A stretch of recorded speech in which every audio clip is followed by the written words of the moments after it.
Hey, what's going on, people? This will be my review of Iris 2.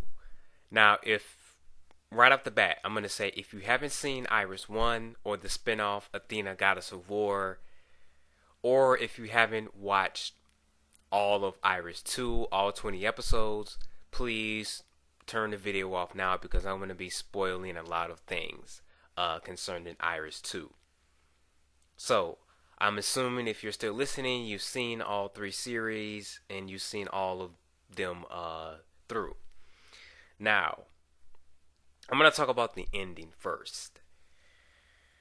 Ending was very, very lackluster, very, very mediocre. And this is, I keep saying this, but this is a problem with South Korean dramas, is the endings almost never satisfy me. I'm always left with the, wow, that was really rushed, or wow, I really didn't like what they did with these characters. And it's no different here. Now, getting on just the entire series, I think the series as a whole, as a sequel to Iris, it doesn't really hold a candle to the first one. The first one has so much, the actors in here in Iris 2 are good. They had good casting and things like that. Good actors, good actresses. But the problem is the writing to me isn't up to par to the first Iris.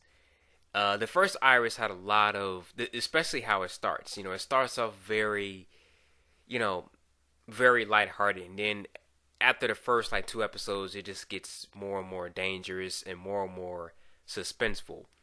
In Iris 2, it tries to start like that, but it goes from being more and more dangerous and more suspenseful to just very chaotic and very boring at some points, and just really the characters just aren't compelling. They have potential to be compelling, but the writers don't make it compelling. It becomes, we start to get this whole thing with the love triangle between like the main three characters, which I didn't like, and then you get this really like sci-fi almost plot where Yugon, the main character, basically gets shot in the head with a bullet, and then he loses his memory and he's captured by Iris operative like Ray, and he basically wipes his memory clean, and he basically gives him a new name. He goes to Japan, and now he's calling him with Ken. I'm like, really? He gets shot in the head, which, the way he got shot, he should have been dead. But then, he just gets a bullet lodged in his brain, and now he's got a loss of memory. And I just thought that was just a poor excuse for them to, have the character's memory loss. And he starts doing some things that he, normally wouldn't do because he has a loss of memory, and now he's a new person. I'm like, yeah, this is a very out there plot for Iris, because Iris, it was more grounded than that. Like, it got a little crazy, but it didn't get to like sci-fi really retarded shit. But this got to that. I'm like, this feels like something out of a sci-fi movie or like a comic book plot. It really does. It's not that that's a bad thing. Well, it is a bad thing for this series because this series was very grounded, and I just felt like they went too wild with it, with the whole memory loss with Yugon, and the whole love triangle got in the way of the storytelling. And I also didn't like the whole deal with Baksan, because in the first Iris, Baksan is very cold-hearted. He's very, he's obviously a villain. He's a bad guy. And here, he kind of has like a change of heart, and we get this backstory on him and whatnot. And while I think it's interesting, because the thing about Iris is there's supposed to be this whole thing where you can't really say this person is necessarily bad or this person is necessarily good. Everybody has their own motivations and their own kind of ideals, and nobody's there is no black and white in Iris. There's this gray. There's a lot of gray areas, which is fine, but the character of Baksan in Iris 1 and then you go to Iris 2, it just doesn't match up, because in Iris 1 he's such a cold-hearted bastard. But here, all of a sudden, he's like this kind-hearted person. And I'm like, I don't know. It didn't really add up to me. I didn't really like how they were trying to make him like a sympathetic character.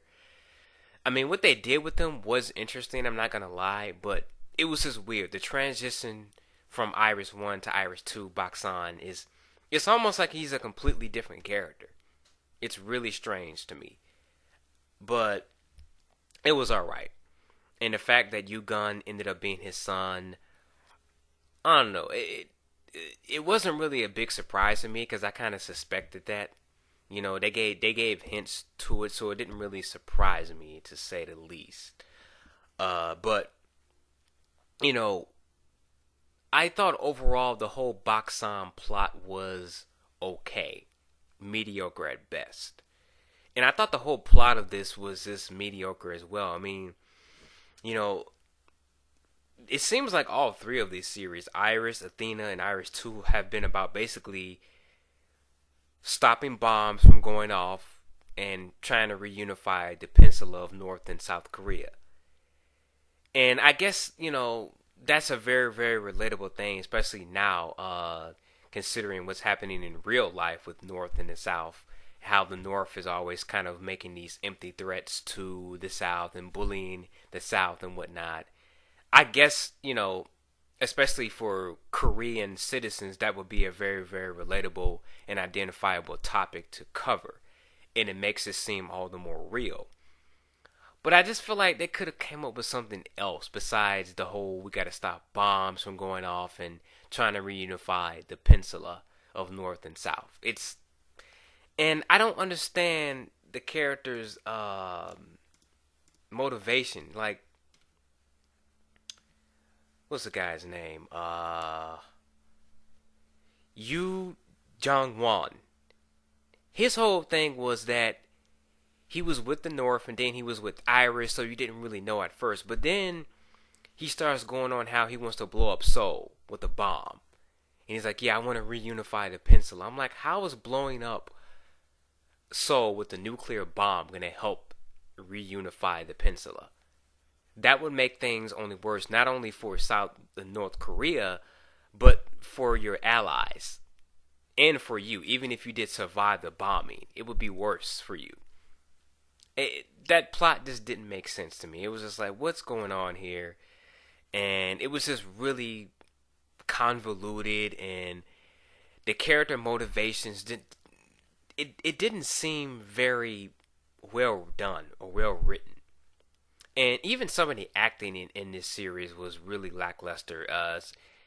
The guy who played Yoo Jung-Won, his acting wasn't really good. David, I forget his last name, but the guy who played Ray, I thought he was very, very over the top at points. It almost felt like he was in a cheesy like sci-fi movie. That's just what it felt like to me. You know, the rest of the actors did good in here. I was actually really surprised by Lee John.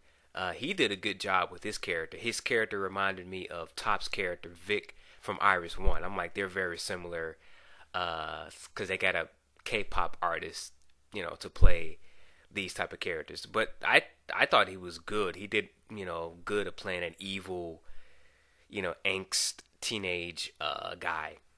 So I really enjoyed his performance. I mean, all the performances in here were pretty decent, but some were just really lackluster. Like I said, Lee Beom. And again, I'm really bad at pronouncing Korean names because they're so versatile and so, you know, you can pronounce them so many different ways, you know. But the guy who plays Yoo Jung-won, Lee Beom-Soo, I think that's how you pronounce it. His acting and his facial expressions, I mean, sometimes he'd be really good in it. Like when he got angry and pissed off, I'm like, yeah, he's really into the role. But then there would be other times, like the scene where he dies, I'm like, that scene was really hard to watch because, you know, the chick, she did a good job. I'm like, yeah, she's doing a good job in her acting in that scene. But him, I'm just like, yeah, I'm not convinced. He doesn't seem like he's into that role at all. It almost seemed like he was gonna laugh at some points. It was really, really bad. But overall, I think this series, I mean, I'm going all over the place with this review. I just think this series is very mediocre. And I heard that the guys who wrote Die Hard 3 worked on this. That's probably why it feels so just disjointed and convoluted and not very satisfying. And I'm wondering what the hell happened to Cho Man. Like, she just left because she got caught doing, things with Yugun. But then she's kicked off, out of the NSS. She's forced to go back to America. She's forced to go back to America. But then the guy who's in charge of, who's director of the NSS, he's like, yeah, he just pretty much accepts Yugun back into the fold, so to speak. I'm like, that was weird. Another thing I didn't like. But it was cool to see, Kim So-Yeon's character come back. That was cool. I was like, yes, she made a cameo back. 'Cause she made a cameo in Athena too, and I'm like, yeah, that was awesome. So they kind of tied that loose end up from the first Iris and Athena. But there's still Kim Tae's character. I'm wondering what she's doing, and some of the characters from Athena, Goddess of War characters. I wonder what they were doing during this whole ordeal. Some people are like, yeah, there's going to be a third one. I don't know. I kind of feel like the Iris franchise has kind of, I don't know, it's kind of in a way overstayed its welcome. I mean, if they do a third one, I like it to be about the sisters. I think that'd be interesting, but I don't think they could do this again. I mean, the whole plot with the bombings. I mean, because it ends on a cliffhanger where another bomb is activated, the one that Baksan had. I'm like, I don't know. A third one's on the way. I kind of feel like we've already made our point with this Iris franchise. But if they do make a third one, it's got to get better writers. Get the writers back who worked on the first Iris. Because that series was really good. Very suspenseful and very, very well written. And the characters and the actors had such chemistry that it worked so well. And here it was just very lackluster. So yeah, that's pretty much all I have to say. I think it's a mediocre series, a mediocre sequel to a great series. If you like the first two, I would recommend watching it just for the sake of seeing what happened to some characters from the first Iris. But if you haven't seen the first one, I would go back and watch the first one first. Don't bother with this one until you've seen. I don't know why you would want to watch this if you haven't seen the other two series. But yeah, I give it like a 7 out of 10. That's like a fair. Not good. I mean, not great, not bad, but it's like very in the middle for me. So I'm going to leave this review off, and I am out. Peace.